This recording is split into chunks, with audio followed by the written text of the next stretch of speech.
Hello everyone, welcome to deep study and skill IQ.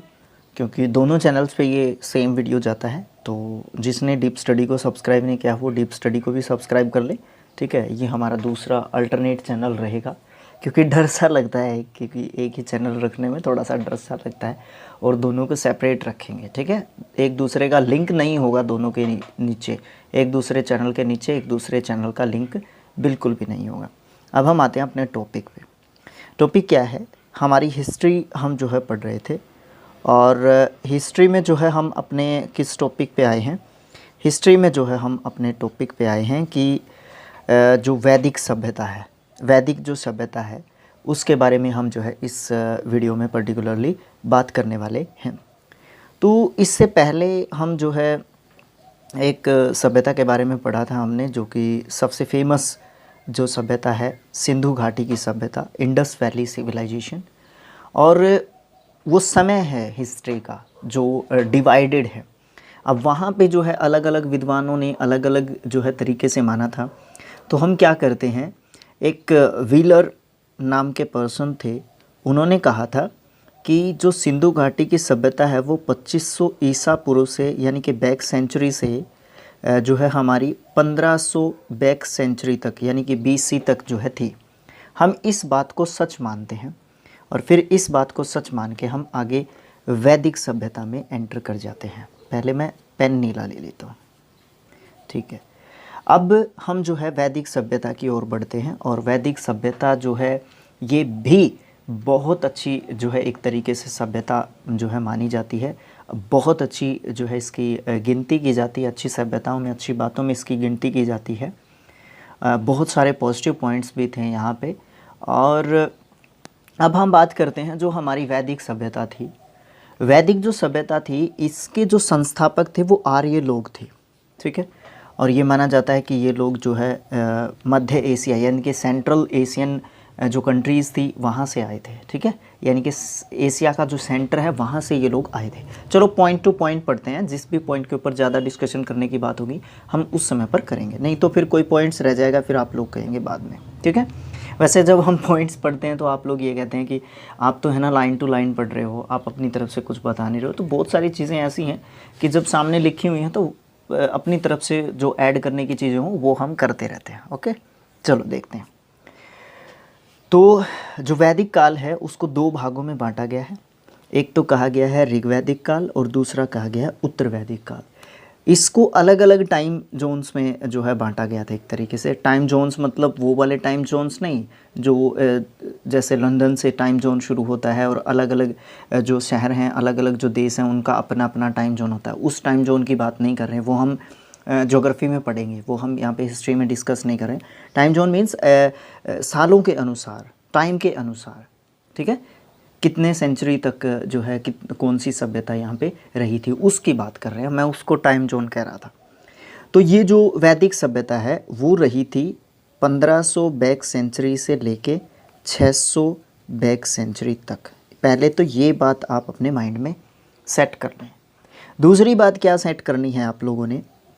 दूसरी बात ये सेट करनी है कि जो 1500 से लेके 1000 बैक सेंचुरी तक का टाइम था वो था ऋग्वैदिक काल का, और 1000 से लेके 600 बैक सेंचुरी तक का जो टाइम था वो किसका था?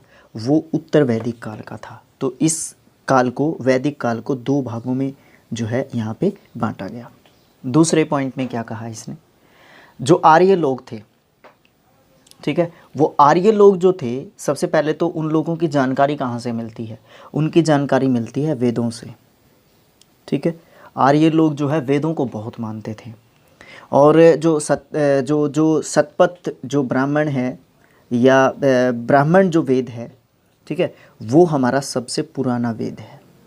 सबसे पुराना वेद जो है हम उसको मानते हैं, और उस वेद से इनकी जो है जानकारी मिलती है। और वेदों का मतलब जानना है, ये सब चीज़ें जो है होती हैं। ठीक है, ये पुराने हो चुके हैं ये क्वेश्चंस। वेदों का मतलब क्या होता है जानना, ये क्वेश्चंस आजकल नहीं आते।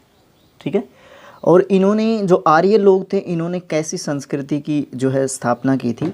वैदिक संस्कृति की, या वैदिक काल जिसको हम कहते हैं। ठीक है, और इनकी भाषा कौन सी थी? इनकी भाषा संस्कृत भाषा थी। अब देखिए, मैक्स मूलर नाम के एक विद्वान रहे हैं, इन्होंने कहा था कि जो आर्य लोग थे वो मूल रूप से जो है मध्य एशिया से आए थे, वहाँ पे वो लोग रहते थे, यानी कि मूल स्थान उन लोगों का वो था। आर्यों के द्वारा जो सभ्यता जो स्थापित की गई थी वो वैदिक सभ्यता जो है कहलाई। ठीक है, आर्यों की सभ्यता कैसी थी? ग्रामीण सभ्यता थी। लेकिन अगर सिंधु घाटी की सभ्यता की बात करें हम, वो कैसी थी? वो हमारी नगरीय सभ्यता थी। इस तरीके की चीज़ें हम एक सभ्यता से दूसरी सभ्यता को जब रिलेट करके पढ़ते हैं तब भी बहुत अच्छा जो है एक तरीके से एक रिज़ल्ट जो है उस चीज़ का निकलता है। फिर हम बात करते हैं आर्यों ने जो है अपनी प्रशासनिक जो तरीका था उनका, यानी कि वो प्रशासन को किस तरीके से चलाते थे। जो आर्य लोग थे वो प्रशासन को किस तरीके से चलाते थे, तो वो आरोही क्रम में 5 भागों में जो है उन्होंने अपने प्रशासन को बांटा हुआ था। सबसे पहला जो था कुल, यानी कि सबसे छोटी इकाई जो समाज की थी उस समय पर वो कुल थी। दूसरे नंबर पे ग्राम था, तीसरे नंबर पे विश्व था, चौथे नंबर पे जन था और 5वें नंबर पे पूरे राष्ट्र को जो है रखा गया था। ग्राम का मुखिया ग्रामीणी कहलाता था, विश्व का मुखिया विश्वपति कहलाता था, जन शासक जो है राजन कहलाते थे और राष्ट्र का तो वो हो ही गया। ठीक है, तो इस तरीके की जो है चीज़ें भी हमसे पूछी जाती हैं। फिर राज्य अधिकारियों में पुरोहित और सेनानी प्रमुख होते थे। वशिष्ठ रूढ़िवादी और विश्वामित्र उदार जो है पुरोहित थे। एक तरीके से ये 2 पुरोहितों की बात की गई है। ये किन के पुरोहित थे, ये कौन थे? ये जो है राज पुरोहित होते थे या पुरोहित होते थे, और किस संस्कृति के? वैदिक संस्कृति के, या जो आर्य लोग थे उन लोगों के ये पुरोहित होते थे। इस तरीके से हमसे बातें पूछी जा सकती हैं। फिर हम बात करते हैं सुत, रथकार, कम्मांदी। ये जो है अधिकारी थे, ये रत्नी कहे जाते थे। रत्नी, इन अधिकारियों को रत्नी कहते थे। इनकी संख्या राजा को मिला के 12 होती थी। जो रत्नी शासक होते थे या रत्नी जो लोग होते थे या अधिकारी, अगर यहाँ पे अच्छा वर्ड मैं यूज़ करूँ तो वो कितने होते थे? वो 12 होते थे। क्या उनमें राजा भी इंक्लूडेड है? जी हाँ, यस, उसके अंदर राजा भी इंक्लूडेड है।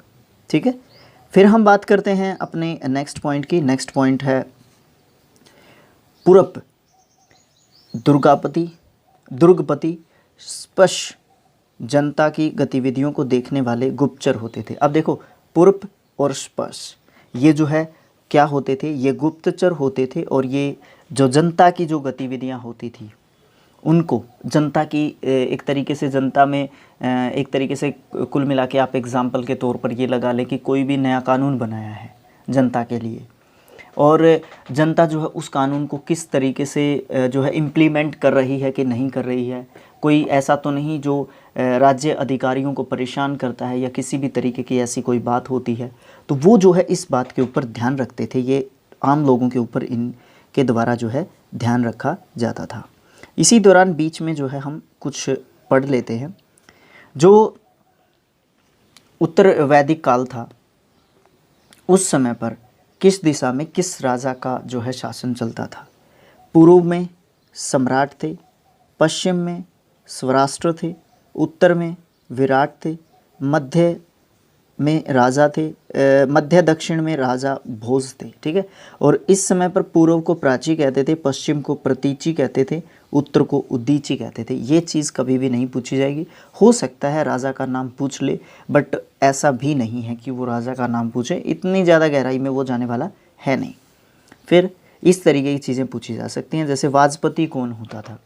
वाजपति एक अधिकारी होता था जो गोचर भूमि की देखभाल करता था।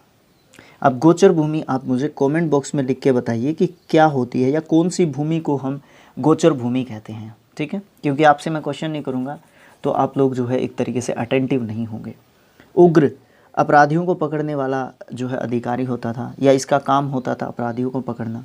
ऋग्वेद में किसी तरह के न्याय अधिकारी का उल्लेख नहीं मिलता है। कौन से वेद में जो है न्याय अधिकारी का उल्लेख नहीं मिलता है? ये हम पहले ही पार्ट में जो है इस चीज़ को पढ़ चुके हैं।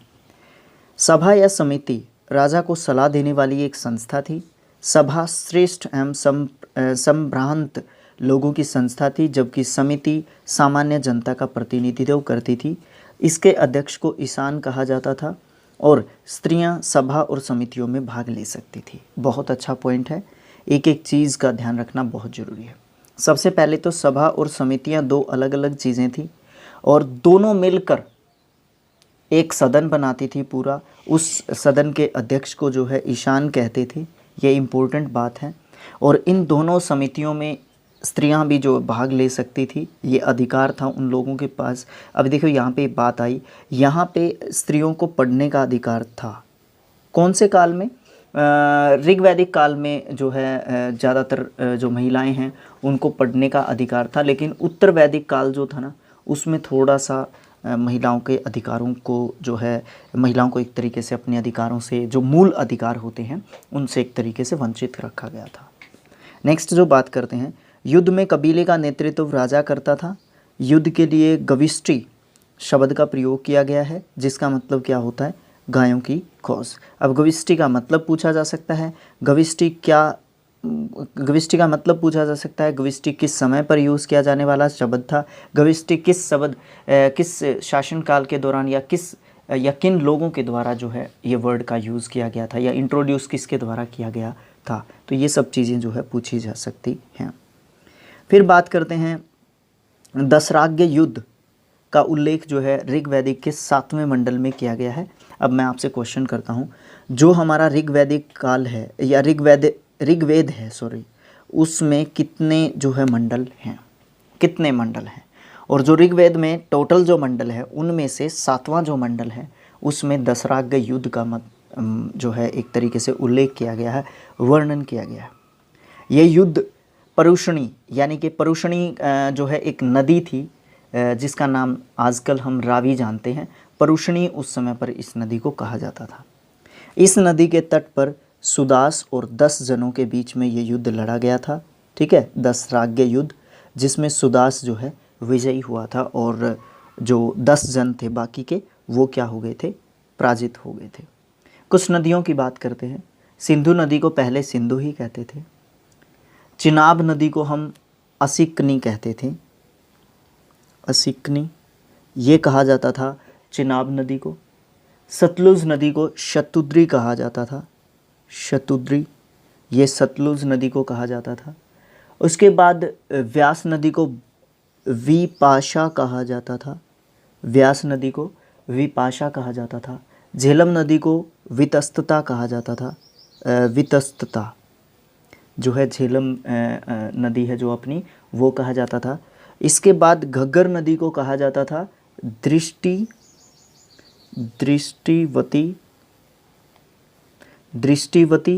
ये ई की मात्रा इधर होनी चाहिए, दृष्टिवती या सरस्वती, ठीक है। दृष्टिवती या सरस्वती नदी किसको कहा जाता था? घग्गर नदी को कहा जाता था। और यहाँ पे रावी नदी का जिक्र मिला है, तो रावी नदी को परुषणी कहा जाता था। ये कहीं पे आप ऐड कर सकते हैं चीज़ें। बात करते हैं, उपनिषदों की संख्या 108 है, महापुराणों की संख्या 18 है, वेदांगों की संख्या 6 है। ये तो फैक्चुअल चीज़ें हैं, ये ऐसे भी देखिए कई बार है ना, बस हमें बार बार रीड करना चाहिए, ज़्यादातर हमें चीज़ों को रटना नहीं चाहिए, क्योंकि हिस्ट्री में ना स्टैटिक फैक्ट्स होते हैं, वो कभी भी चेंज ही नहीं होते हैं। वो तो हिस्ट्री है ना, वो कभी भी चेंज नहीं होते। करंट अफेयर थोड़ी ना है उसमें कोई चीज़ ऐड हो गई, बहुत कम चीज़ें होती हैं जो चेंज होती हैं, सेम ऐसी ही रहती हैं। फिर बात करते हैं, ऋग्वैदिक जो समाज था वो जो है 4 वर्णों में बटा हुआ था। जैसे सिंधु घाटी की सभ्यता के दौरान, हड़प्पा सभ्यता के दौरान समाज 4 भागों में बटा हुआ था। सेम वही है, ब्राह्मण, क्षत्रिय, वैश्य और शूद्र। ये विभाजन व्यवसाय के आधार पर किया गया था, जैसे कि सिंधु घाटी की सभ्यता में भी किया गया था, हड़प्पन सिविलाइजेशन में भी किया गया था।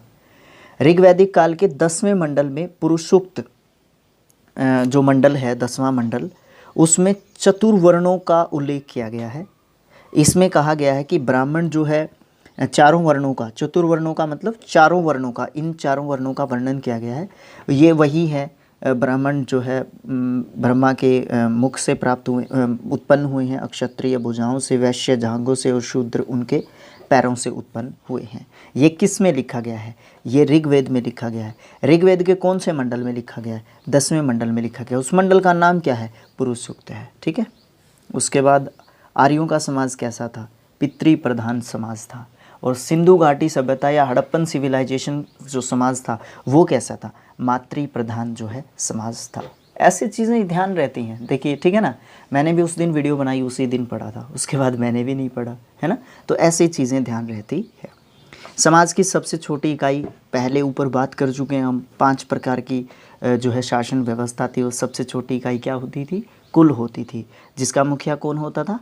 पितृ प्रधान समाज है तो पिता होगा उसका मुखिया, जिसको हम क्या कहते थे? कुलूप कहते थे या कुलप कहते थे। स्त्रियां इस काल में अपने पिता के साथ पति के साथ जो है यज्ञ कार्यों में भाग ले सकती थी। बाल विवाह और पर्दा प्रथा का प्रचलन नहीं था, लेकिन पर्दा प्रथा और बाल विवाह जो है सिंधु घाटी सभ्यता के दौरान प्रचलित थे। विधवा अपने मृतक पति के छोटे भाई यानी कि देवर से विवाह कर सकती थी, अनुमति थी। स्त्रियां शिक्षा ग्रहण करती थी। ऋग्वेद में लोपामुद्रा, घोषा, सिक्ता, आपला और विश्वास जैसी कुछ विदुषियाँ, विद्वान का जेंडर जो होता है वो विदुषी होता है। ये स्त्रियों के नाम हैं लोपामुद्रा, घोषा, सिक्ता, आपला और विश्वास। ये जो हैं उस समय की विद्वान स्त्रियां हैं। और गार्गी ने जो है याज्ञवल्क्य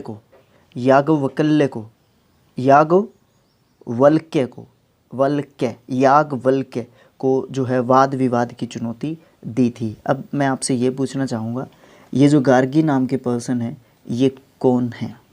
क्वेश्चंस आपसे पूछूंगा नहीं तब तक आप लोग एक्टिव नहीं रहेंगे। फिर है अब कुछ जो है महिलाएं ऐसी होती थी, लड़की कहूँ या महिला कहूँ, इनको ऐसी होती थी जो अविवाहित रहती थी और उनको हम अमाजू कहते हैं। कौन से काल के दौरान? ऋग्वैदिक काल के दौरान। आर्यों का सबसे प्रमुख जो पेय पदार्थ होता था वो सोमरस होता था और ये वनस्पतियों से जो है एक प्रकार से बनाया जाता था। फिर आर्य जो है 3 प्रकार के वस्त्रों का प्रयोग करते थे। वास, अधिवास, उष्णीस। ये जो है अंदर पहनने वाले कपड़ों को जो है नीवी कहते थे। ये अलग प्रकार की बात है कि नीवी किसको कहा जाता था? जो इनर वियर्स जो होते थे उस समय के ऋग्वैदिक काल के, उनको हम जो है क्या कहते थे? वो लोग क्या कहते थे? नीवी कहते थे। ये वस्त्र जो है अलग अलग टाइप के वस्त्रों का प्रयोग जो है ये लोग करते थे। फिर उस समय के प्रमुख दर्शन और उनके प्रवर्तक जो है कौन थे, उनकी बात करते हैं। चार्वाक के चार्वाक थे, योग के पतंजलि थे, सांख्य के कपिल थे, न्याय के गौतम थे, पूर्व मीमांसा के जैमिनी थे, उत्तर मीमांसा के बादरायण थे, वैशेषिक के कणाद और उलूक थे। ये 7 जो है यहाँ पे दर्शन और उनके प्रवर्तकों के नाम लिखे गए हैं। फिर आर्य जो लोग थे वो अपना मनोरंजन जो है किस प्रकार से करते थे? आर्य लोगों का मनोरंजन जो है किस प्रकार से होता था? ये लोग संगीत, रथ दौड़, गुड़ दौड़ और धूत क्रीड़ा में जो है विश्वास रखते थे। चलिए मुझे ये बता दीजिए, धूत क्रीड़ा किसको कहते हैं? ठीक है, मेरे ख्याल से चौथा क्वेश्चन हो गया होगा आज का, चौथा नहीं तो थर्ड तो पक्का हो गया। आर्यों का प्रमुख व्यवसाय जो है क्या था? जो सिंधु घाटी के लोगों का था वही आर्यों का भी था। पशुपालन और कृषि जो है इनका मुख्य व्यवसाय था।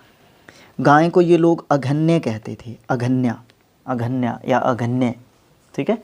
अघन्य का मतलब होता है ऐसा पशु जिसको मारा ही नहीं जा सकता। ये लोग गाय को क्या कहते थे? पवित्र पशुओं की कैटेगरी में ये लोग गाय को डालते थे, ठीक है। क्योंकि तभी तो हमारे देश में आज भी जो गाय है ना उसको जो है पूजा जाता है एक तरीके से। और जो हमारी संस्कृति है आज भी जो है गाय को बहुत अच्छा स्थान जो है हम गाय को अपने जीवन में कह लीजिए, अपनी संस्कृति में कह लीजिए या किसी भी तरीके से कह लीजिए, हम गाय को अच्छा स्थान देते हैं, ठीक है। गाय की हत्या करने वाले या उसको घायल करने वाले को वेदों के अनुसार जो है सज़ा दी जाती थी। या तो देश से निकाल दिया जाता था या उसको मृत्यु दंड तक जो है दे दिया जाता था। आर्यों के जो है प्रिय पशु जो है घोड़ा था। लेकिन घोड़े की जानकारी जो है हमें सिंधु घाटी की सभ्यता जो थी उसमें नहीं मिलती है। ठीक है, नहीं मिलती है ना। लेकिन वैदिक जो काल था या आर्य लोगों का जो समय था, उस समय पर घोड़ों का जो एक तरीके से कह लीजिए पहचान हो चुकी थी घोड़ों की। और उनके प्रिय देवता कौन थे? इंद्र थे। इसी बात में मैं आपसे पूछता हूँ कि सिंधु घाटी के जो लोग थे उनके प्रिय देवता कौन थे? आर्यों के द्वारा खोजी गई धातु कौन सी थी? लोहा। सिंधु घाटी के लोगों के द्वारा खोजी गई धातु कौन सी थी? कांस्य, है ना, जिसे श्याम अयस कहा जाता था। तांबे को लोहित अयस कहा जाता था। ठीक है, लोहित अयस जो है किस काल में तांबे को कहा जाता था, या तांबे को क्या कहा जाता था? लोहे अयस जो है निम्नलिखित में से किसको कहा जाता था? ठीक है, लोहे अयस जो है किस काल की धातु है? ये सब प्रश्न जो है हमसे पूछे जा सकते हैं। व्यापार हेतु दूर दूर तक जाने वाले व्यक्ति को पणी कहा जाता था। कौन से काल में? वैदिक काल में कहा जाता था। लेन देन में वस्तु विनिमय प्रणाली प्रचलित थी। ऋण देकर ब्याज लेने वाले व्यक्ति को वैक नोट यानी कि सूदखोर कहा जाता था। मनुष्य और देवता के बीच जो संबंध स्थापित करने वाला जो देवता होता था, जिसको जो है अग्नि कहा जाता था, या अग्नि को जो है मानते थे कि जो अग्नि देवता हैं वो ऐसे देवता हैं या ऐसा एक मार्ग है। ठीक है, सबसे पहले मतलब अग्नि देवता की पूजा की जाती थी, ये कह लीजिए आप एक तरीके से। और अग्नि देवता को ये माना जाता था कि वो एक तरीके से कनेक्ट करता है हमें भगवान के साथ। उस समय की बात है ये। ऋग्वेद में जो जिक्र किया गया है नदियों में सरस्वती नदी सबसे महत्वपूर्ण और पवित्र नदी उस समय की मानी गई है। ऋग्वेद में गंगा एक बार और यमुना का 3 बार जो है उल्लेख हमें मिलता है। लेकिन सिंधु नदी जो है हमारी, जिसको उस समय पर भी सिंधु कहा जाता था, उसका सबसे ज़्यादा बार उल्लेख जो है मिलता है। ठीक है, उसके बाद हम बात करते हैं ऋग्वैदिक काल के दौरान जो नदियाँ थी उनको क्या नाम कहा गया था, आज क्या नाम है, मैंने आपको बताया भी है, बट यहाँ पे और भी ज़्यादा जो है दी गई हैं। एक बार सबको दोबारा से फिर देख लेते हैं। कुर्ब, ठीक है, कुर्ब, कुर्रम जो है आजकल जानते हैं, कुभा, काबुल, उसके बाद वितस्ता झेलम को कहा जाता था, आस्किनी चिनाब को कहा जाता था, परुष्णी रावी को कहा जाता था, शतुद्री सतलज जो नदी है उसको कहा जाता था, विपाशा व्यास नदी को कहा जाता था, सदानीरा गंडक नदी को कहा जाता था, दृष्टवती घग्गर नदी को कहा जाता था, गोमती गोमल नदी को कहा जाता था, सुवस्तु स्वात नदी को कहा जाता था। ठीक है, स्वात नदी को कहा जाता था। उत्तर वैदिक काल में इंद्र के स्थान पर प्रजापति सबसे ज़्यादा जो है देवता लोकप्रिय देवता हो चुके थे। देखिए अब यहाँ पे इसने उत्तर वैदिक जो शब्द है ना उसका यूज़ किया है। इसका मतलब ऋग वैदिक काल के दौरान, ठीक है ना, जो ऋग वैदिक काल था उसके दौरान जो है इंद्र देवता जो है सबसे ज़्यादा फेमस थे। लेकिन उत्तर वैदिक काल के दौरान यानी कि 1000 बैक सेंचुरी से लेकर 600 बैक सेंचुरी के दौरान प्रजापति जो है सबके प्रमुख देवता के रूप में जाने लगे थे। कुछ देवताओं की बात करते हैं और उनका संबंध जो है किससे था, किस प्रकार था, ये भी बात करनी बहुत ज़रूरी है। इंद्र युद्ध के नेता और वर्षा के देवता थे। अग्नि देवता थे, मनुष्य के बीच और देवता के बीच जो है संबंध स्थापित करने वाले। वरुण पृथ्वी और सूर्य के निर्माता, समुद्र के देवता, विश्व के नियामक और शासक, सत्य के प्रतीक, ऋतु परिवर्तन और दिन रात के कर्ता धर्ता किसको कहा जाता था? वरुण को कहा जाता था। किस काल के दौरान? ऋग वैदिक काल के दौरान या वैदिक काल के दौरान। घऊ आकाश देवता थे, सबसे प्राचीन। सोम वनस्पति देवता थे। उषा प्रगति और उत्थान देवता थे। अश्विन विपत्तियों को हरने वाले, विपत्तियों को ख़त्म करने वाले देवताओं के रूप में हम अश्विन को जानते हैं। पूषण पशुओं का देवता। विष्णु विश्व के संरक्षक और पालनकर्ता के रूप में जाने जाने वाले देवता थे। मरुत आंधी तूफान के देवता को मरुत जो है कहा जाता था। एक राजसूय यज्ञ किया जाता था राजा के राज्य अभिषेक के दौरान। किस काल में? उत्तर वैदिक काल में या वैदिक काल में। ये एक धार्मिक अनुष्ठान कह लीजिए आप इसको एक तरीके से था। उत्तर वैदिक काल में वर्ण व्यवसाय की बजाय जन्म के आधार पर जो कार्य हैं या जाति एक तरीके से वहाँ से उठने लग गई थी। वर्ण के आधार पर उत्तर वैदिक काल में वर्ण की जगह किसने ले ली थी, एक तरीके से जाति ने, या जन्म जात या जाति ने जो है एक तरीके से ले ली थी उसकी जगह। फिर हम बात करते हैं उत्तर वैदिक काल में हल को क्या कहा जाता था, शिरा। हल को शिरा कहा जाता था, हल रेखा को सीता कहा जाता था। उत्तर वैदिक काल में निष्क और शतमान मुद्रा की इकाइयाँ थी। निष्क और शतमान जो है क्या थी, एक प्रकार से करेंसी के यूनिट ऑफ करेंसी आप इनको कह सकते हैं थी। लेकिन इस काल में किसी खास भार, आकृति या फिर मूल्य के सिक्कों का कोई भी चलन का हमें प्रमाण नहीं मिलता है। यानी कि वस्तु विनिमय जो प्रणाली है जिसका हम पहले भी जिक्र कर चुके हैं, वो जो है उत्तर वैदिक काल तक भी जारी थी। लेकिन निष्क और शतमान नाम की दो तीन जो मुद्रा की जो इकाइयां हैं वो चलने जो है शुरू हो गई थी। सांख्य दर्शन भारत के सभी दर्शनों में सबसे प्राचीन दर्शन है और इसके अनुसार मूल तत्व कितने हैं, 25 हैं, जिनमें प्रकृति सबसे पहला मूल तत्व है। ठीक है, प्रकृति एक मूल तत्व है जो किस दर्शन के अंतर्गत आता है, या सबसे प्राचीन या सबसे पुराना जो दर्शन है वो कौन सा दर्शन है, कुल कितने दर्शन हैं, सांख्य एक है क्या दर्शन, है ना। इस तरीके के क्वेश्चंस जो है पूछे जाते हैं, चाहे इसको थोड़ा सा घुमा फिरा के पूछे, चाहे वो डायरेक्ट क्वेश्चन पूछे, पूछता जरूर है। बट सत्यमेव जयते कौन से उपनिषद में मिलता है, मुंडको उपनिषद में मिलता है और मुंडको उपनिषद से इसको लिया गया है। इसका मतलब बता दीजिए आप मुझे कमेंट बॉक्स में। इस उपनिषद में जो है यज्ञ की तुलना जो है टूटी हुई नाव से की गई है। गायत्री मंत्र सवित्री नामक देवता को संबोधित करता है और इसका संबंध ऋग्वेद से है। मतलब ऋग्वेद में गायत्री मंत्र जो है उसका वर्णन मिलता है। लोगों को आर्य बनाने के लिए विश्वामित्र ने जो है रचना की थी गायत्री मंत्र की। गायत्री मंत्र की रचना किसने की थी, किस वेद में मिलता है, किस देवता को डिवोटेड है, ठीक है, ये सब चीज़ें जो है हमें ध्यान रखनी चाहिए। फिर हम बात करते हैं उत्तर वैदिक काल में एक नगर था कौशाम्बी। इसमें सबसे पहली बार जो है पक्की ईंटों का प्रयोग किया गया था। 2 महाकाव्य हैं, महाभारत और रामायण, आज भी हैं। महाभारत है उसका सबसे पुराना नाम जय संहिता है। ये विश्व का सबसे बड़ा महाकाव्य है। गोत्र नाम की संस्था का जन्म जो है उत्तर वैदिक काल में हुआ था। फिर बात करते हैं लास्ट पॉइंट की, वेदांत दर्शन के मौलिक जो ग्रंथ थे वो थे ब्रह्मसूत्र और वेदांत सूत्र, जिसकी रचना किसने की थी, बद्रायण ने की थी या बादरायण ने की थी। ये जो है यहाँ तक हमारा 4th पॉइंट कंप्लीट हो जाता है, जिसका नाम क्या है, वैदिक संस्कृति। ठीक है, यहाँ तक हमारा जो है वैदिक संस्कृति जो है ख़त्म हो जाता है। इससे रिलेटेड कुछ और फैक्ट्स की बात करते हैं।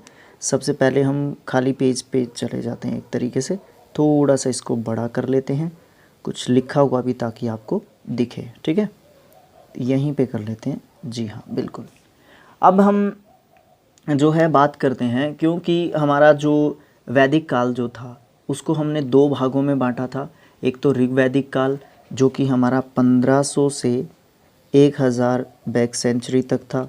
फिर हमारा उत्तर वैदिक काल था जो कि हमारा 1000 से 600 बैक सेंचुरी तक था। सबसे पहले हम ऋग्वैदिक काल की बात करते हैं। ऋग्वैदिक काल में जो हमारे कुछ खास जो बातें हुई थी वो जो है हम देखते हैं एक तरीके से। सबसे पहली बात तो ये थी कि जो सामाजिक जीवन के बारे में बात करते हैं हम, ऋग्वैदिक काल के सामाजिक जीवन के बारे में हम बातें करते हैं कि ऋग्वैदिक काल के दौरान सामाजिक जीवन जो है लोगों का कैसा था। देखिए उस समय पर सभा समितियां जो होती थी उनमें जो है स्त्रियां भाग ले सकती थी।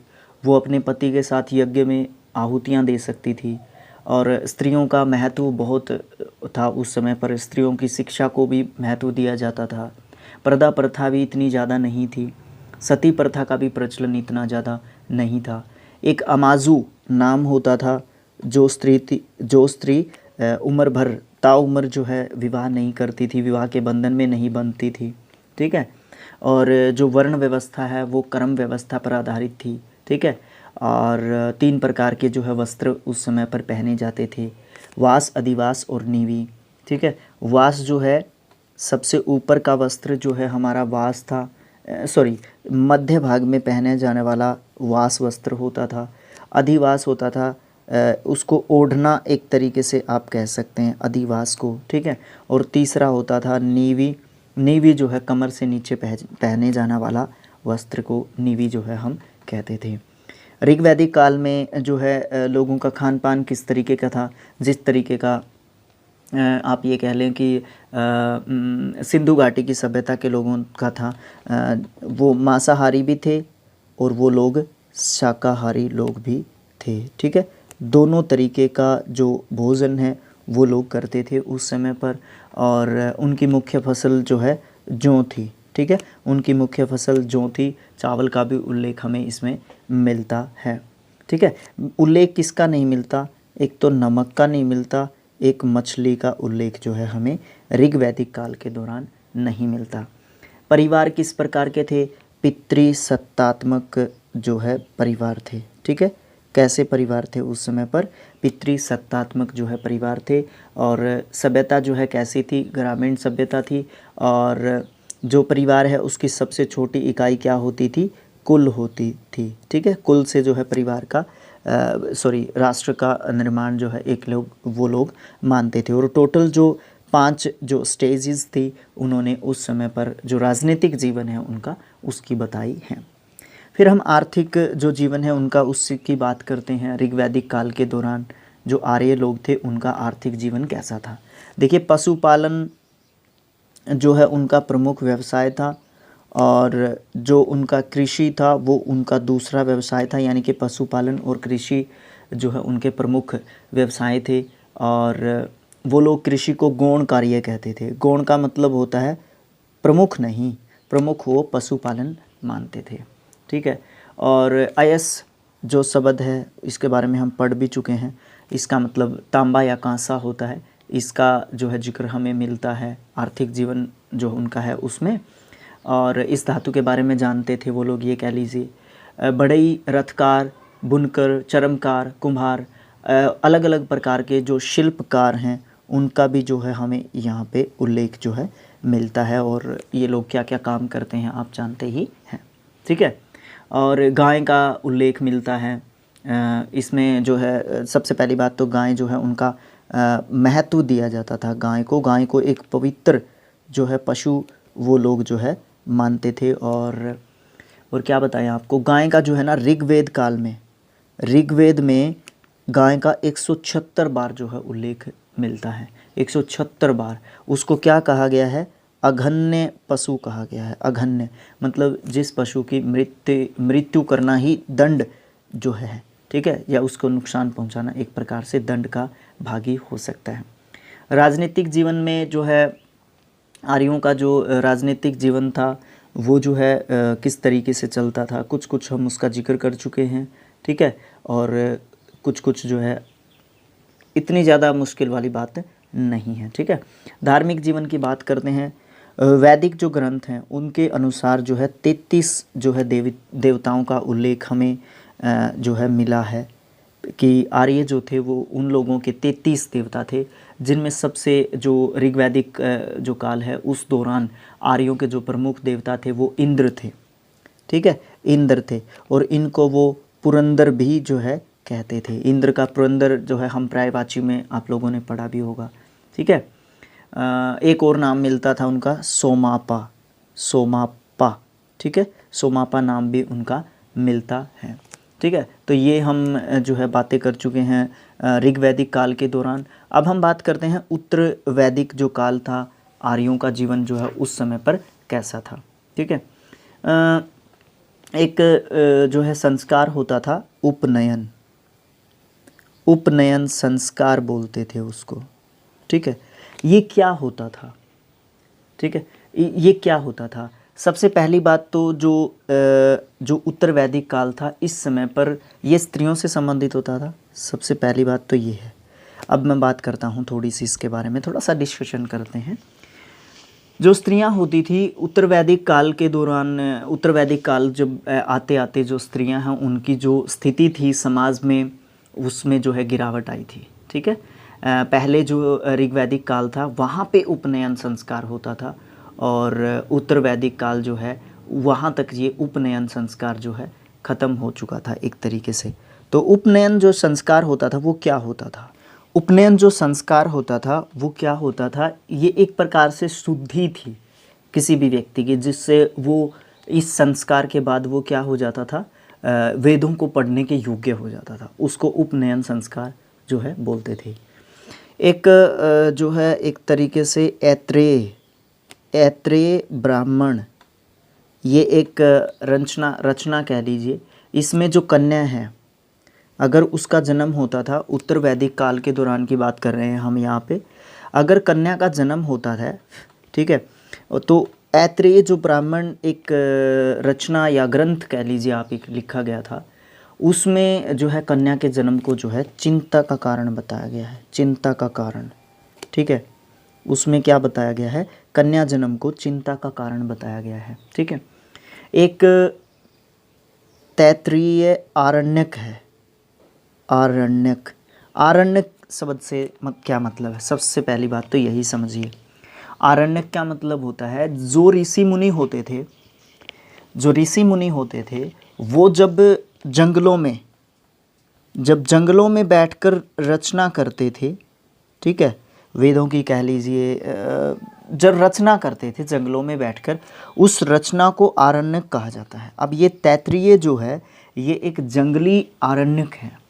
इसमें स्त्रियों को जो है क्या कहा गया है? इसमें स्त्रियों को शूद्रवत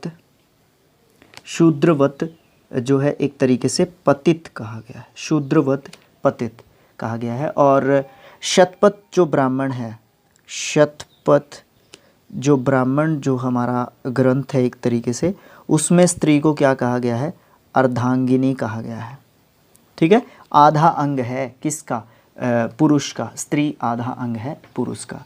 और इस समय की जो विदुषी महिलाएं हैं उनके बारे में आप थोड़ा सा जान भी चुके हैं। ठीक है, और तो क्या खास बात है। फिर धार्मिक जीवन में आप एक चीज़ ऐड कर सकते हैं उत्तर वैदिक काल के दौरान।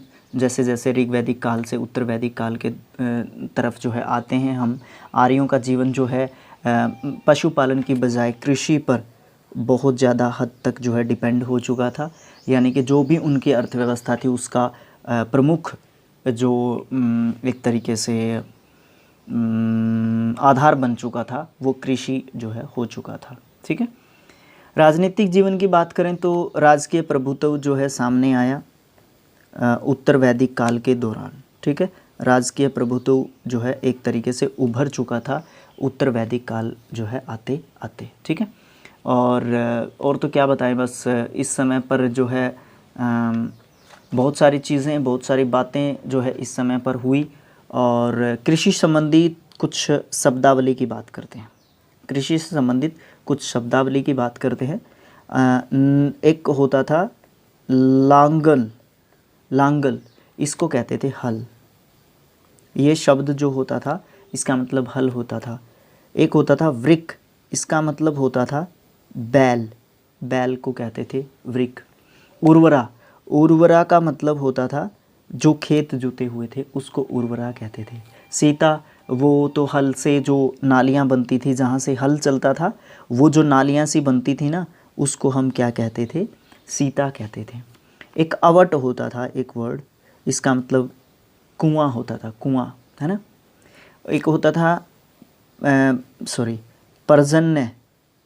पर्जन्य एक शब्द होता था, इसका मतलब बादल होता था। एक शब्द होता था अनस का मतलब बैलगाड़ी होता था। और एक होता था किनास जो शब्द था इसका मतलब हल चलाने वाला, हलवाहा। ठीक है, ये क्या होता था? हलवाहा होता था। ठीक है, उसके बाद अगर और कोई जानकारी है आपके पास तो आप मुझे कमेंट बॉक्स में ज़रूर से जो है आप बताएं।